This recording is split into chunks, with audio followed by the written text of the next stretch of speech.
नमस्कार दोस्तों, ADM news Bharat में आपका बहुत-बहुत स्वागत। राजा वीरभद्र सिंह और प्रेम कुमार धूमल, लंबा दौर इन्होंने हिमाचल प्रदेश में राजनीति का देखा। वीरभद्र सिंह के दौर में 2 मुख्यमंत्री भाजपा से हुए, जिन्होंने खुद को बड़े स्तर पर हिमाचल प्रदेश ही नहीं बल्कि पूरे विश्व में, पूरे देश में खुद को स्थापित किया, जिनमें सबसे बड़ा नाम शांता कुमार का है और दूसरा नाम हिमाचल के मुख्यमंत्री पूर्व मुख्यमंत्री प्रेम कुमार धूमल का है। वीरभद्र सिंह लगातार 6 बार हिमाचल के मुख्यमंत्री रहे, लगातार नहीं लेकिन वो 6 बार हिमाचल के मुख्यमंत्री रहे, केंद्र में मंत्री भी रहे। और प्रेम कुमार धूमल 2 बार हिमाचल के संपूर्ण मुख्यमंत्री भाजपा की तरफ से रहे और शांता कुमार 2 बार ही हिमाचल के भाजपा से मुख्यमंत्री रहे, लेकिन अधूरे मुख्यमंत्री रहे।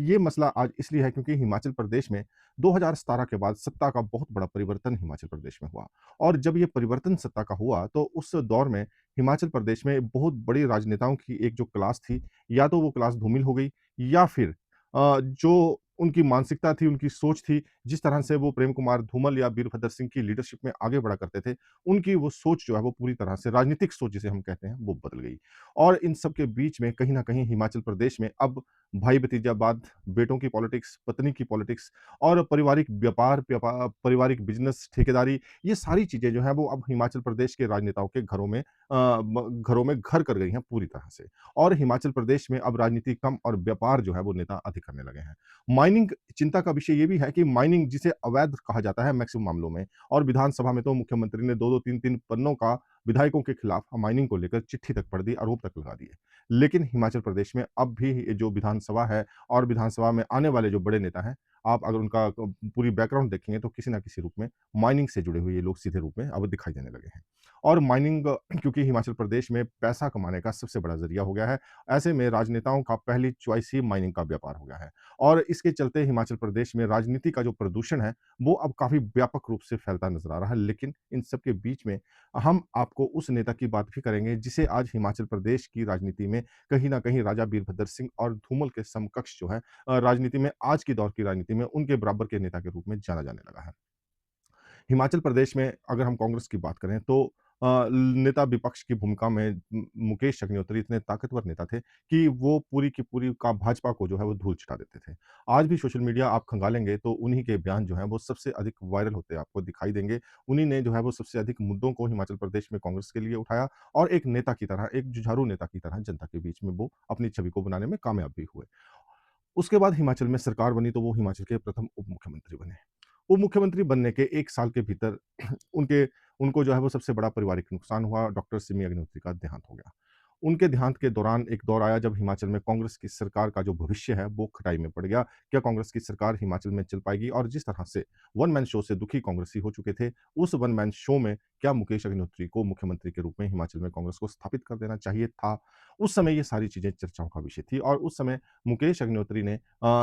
ऊना से शिमला पहुंचकर राज्यसभा का वोट किया और हिमाचल प्रदेश में जो 9 विधायक कांग्रेस को छोड़कर भाजपा में चले गए, जिन्होंने क्रॉस वोट किया, और उसके अलावा 4 अन्य विधायक ऐसे थे जो कि उस स्थिति में जाने वाले थे, लेकिन देर रात तक मुकेश अग्निहोत्री ने ऊना से लौटकर इस सारी एक्सरसाइज को किया और उन लोगों को पार्टी छोड़कर जाने से रोका। और उसी का ये कारण रहा कि हिमाचल में आज भी ठाकुर सुखविंदर सिंह सुक्खू ही मुख्यमंत्री हैं। तो उसमें सबसे बड़ी जो रोल अदायगी उस समय हुई वो मुकेश अग्निहोत्री की हुई। और हिमाचल में राजनीति का सबसे बड़ा इम्बैलेंस जो है आज तक के इतिहास में 40-43 विधायक होने के बाद भी अगर हुआ, तो वो कांग्रेस की मौजूदा सरकार में हुआ। अपने आप में ये बहुत ही बड़ा राजनीतिक सवाल था कि इतनी बुरी दुर्दशा कांग्रेस की कैसे हुई? लेकिन उसके बाद हिमाचल प्रदेश में उपचुनाव हुए। उपचुनावों में भी मुकेश अग्निहोत्री ने अपने जो राजनीतिक कद है, अपना जो दम है, उसका एहसास दिल्ली को कुछ इस तरह से करवा दिया कि उन्होंने 2 जो उपचुनाव ऊना जिला के हुए और नालागढ़ का, जिसकी उन्होंने ज़िम्मेवारी ली हुई थी, तीनों ही उपचुनावों को जितवा दिया उन्होंने। और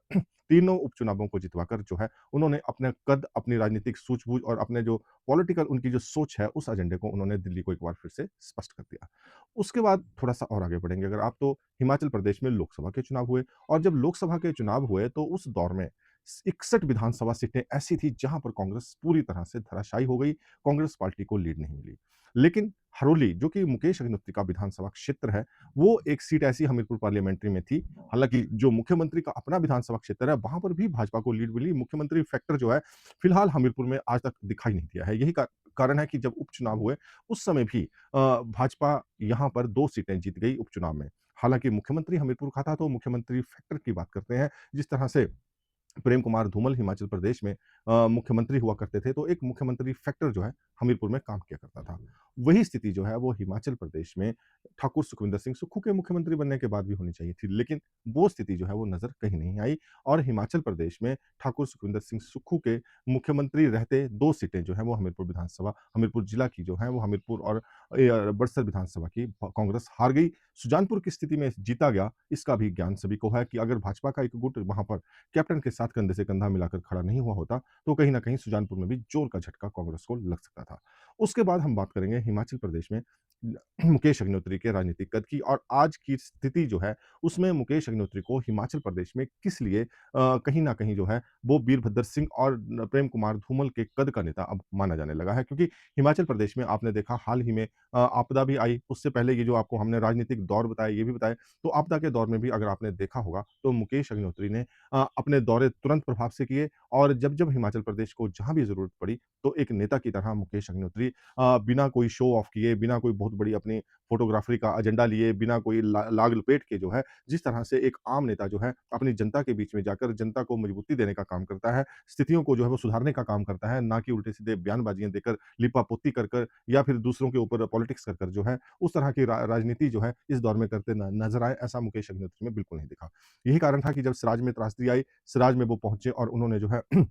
कम से कम बसेस को चलाने का इंतज़ाम वहाँ पर तुरंत किया और इसके साथ जल शक्ति विभाग का जो काम वहाँ पर हुआ, उसका तो खुद जयराम ठाकुर जो कि पूर्व मुख्यमंत्री हिमाचल प्रदेश के हैं, उन्होंने भी स्पष्ट तौर पर मुकेश अग्निहोत्री का जो है सिराज में हुए, मंडी में हुए काम को लेकर उन्होंने उनकी विधानसभा के अंदर तारीफ़ भी की थी। तो आप समझ सकते हैं कि हिमाचल प्रदेश में आज के दौर में कितने का राजनेता अब ऐसे बचे हैं, जिनकी इस तरह से विरोधी दल भी तारीफ़ कर रहे हों, बहुत कम नेता हैं। फिलहाल 2017 से 2025 चल रहा है। अगर आप इस दौर को देखेंगे तो निजी राजनीति अब नेताओं की अधिक होने लगी है और यही हिमाचल प्रदेश के युवाओं की फ्रस्ट्रेशन हो गई है। नौकरियाँ आउटसोर्स पर चली गई, ऐसे में भाई-भतीजावाद और अक्सर जो है वो आउटसोर्स की नौकरियों में पैसे के लेन-देन की बात आपको देखने को मिलती है। तो ये सारी एक तरह से राजनेताओं कोई की राजनीति को बदनाम करने का एक तरीका हो गया है और शायद कहीं न कहीं इसके पीछे ये लोग खुद ज़िम्मेवार हैं क्योंकि इन्हीं के लोगों की कंपनियाँ काम करती हैं, इन्हीं के लोग काम करते हैं। तो ऐसे में अगर कोई थर्ड पार्टी काम कर रही हो तो जैसे पहले हुआ करता था 2017 से पहले का जो राजनीति का दौर था उसमें। अगर थर्ड पार्टियाँ काम कर रही होती, तो स्थितियाँ शायद कुछ और होती। लेकिन अब स्थितियाँ अचानक से बदली हुई हैं और हिमाचल प्रदेश में इन्हीं लोगों के लोग जो हैं वो सत्ता में सीन होने के बाद अपने ही कामों को अमलीजामा पहना रहे हैं और सरकार के सभी कामों को अपने हाथ में पूरी ग्रिपिंग के साथ रखे हुए हैं। यही कारण है कि हिमाचल प्रदेश में अब पढ़ा-लिखा युवा राजनीति से विमुख होता जा रहा है और हिमाचल प्रदेश में अब युवाओं का जो रोष है, वो भी सड़कों पर दिखने लगा है। और इसी के साथ हिमाचल प्रदेश में राजनीति का स्वरूप भी बदल गया है और हिमाचल प्रदेश में जिस तरह से जयराम ठाकुर का दौर रहा और जयराम ठाकुर के दौर में दिल्ली का कंट्रोल जो है वो जयराम ठाकुर के ऊपर भारी पड़ा। यही कारण था कि जयराम ठाकुर बढ़िया परफॉर्मर हो सकते थे, लेकिन उस लेवल तक वो परफॉर्म नहीं कर पाए और उनका नाम जो है सिर्फ सिराज और सुपर मुख्यमंत्री महेंद्र सिंह, मुख्यमंत्री और सुपर मुख्यमंत्री महेंद्र सिंह, ये अपने आप में एक विडंबना हो जाती है जब इस तरह से राजनीति जो है वो होने शुरू हो जाती है और मुख्यमंत्री के ऊपर एक सुपर मुख्यमंत्री का तमंगा जो है लग जाता है। और यही कारण है कि जयराम ठाकुर ने सिराज और धर्मपुर में सबसे अधिक परफॉर्म किया और जब इलेक्शन हुआ तो मंडी में उन्हें पूरा समर्थन मिला, लेकिन मंडी से बाहर वो समर्थन जुटाने में अपने लिए कामयाब नहीं हो पाए। अभी भी जब जैसे मसलन हम हमीरपुर से हैं, तो वो हमीरपुर आते हैं, समीरपुर भी जाते हैं, तो आज भी ये चर्चा का विषय हो जाता है कि जब आप मुख्यमंत्री थे, तब तो आप आया नहीं करते थे, तब आप कोई बात नहीं करते थे हमीरपुर को लेकर। तब कहा जाता था कि हमीरपुर तो 20 साल आगे चल रहा है। लेकिन अब जब एक तरह से कह सकते हैं कि राजनीति में समीकरण बदलते दिखाई दे रहे हैं, राजनीति में स्थितियाँ बदलती दिखाई दे रही हैं, तो नेता विपक्ष के रूप में जयराम ठाकुर के दौरे भी हमीरपुर के काफ़ी बड़े हैं पिछले कुछ समय में। अगर आप देखेंगे तो। लेकिन हिमाचल प्रदेश में अब लोग जो हैं वो अब जैसे कि सरकार ने हाल ही में घोषित किया कि हिमाचल प्रदेश पूरा शिक्षित प्रदेश हो चुका है। तो ऐसे में जब शिक्षा का लेवल इतना हो जाता है तो लोगों की फ्रस्ट्रेशन भी बढ़ जाती है। राजनेताओं को भी स्थिति को जो है वो सँभालना चाहिए। और हिमाचल प्रदेश में फिलहाल जो स्थिति है इसमें जो नेताओं का माहौल है उस माहौल में चाहे आप कांग्रेस की बात कर लीजिए, चाहे भाजपा की बात कर लीजिए, लेकिन मुकेश अग्निहोत्री के स्तर का नेता इस समय ढूँढ पाना मुश्किल नज़र आ रहा है। सरकार हमने जयराम ठाकुर की भी देखी है, सरकार हमने ठाकुर सुखविंदर सिंह सुक्खू की भी देखी है,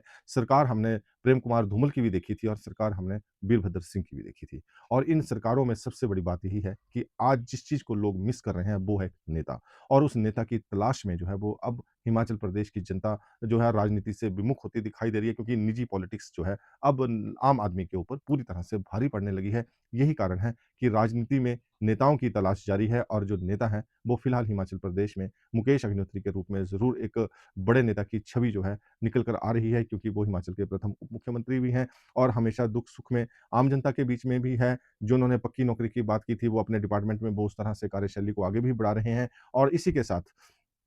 हिमाचल प्रदेश जो एक तरह से नेता विहीन प्रदेश दिखाई दे रहा है फिलहाल, हालाँकि अनुराग ठाकुर बड़े नेता हैं, जयराम ठाकुर बड़े नेता हैं और इसके अलावा अगर हम कांग्रेस की बात करें तो कांग्रेस में एक जमात नेताओं की ठाकुर कौल सिंह, रामलाल ठाकुर, आशा कुमारी जैसे जो दिग्गज नेता थे, ये अपना चुनाव हार गए और उसके बाद जो एक गैप हिमाचल प्रदेश में कांग्रेस और भाजपा के भीतर नेता के रूप में अब दिखाई दे रहा है, उसमें सिर्फ़ और सिर्फ़ ये कह सकते हैं कि मुकेश अग्निहोत्री ही आज के दौर की राजनीति में कहीं न कहीं फिट होते दिखाई दे रहे हैं। नमस्कार।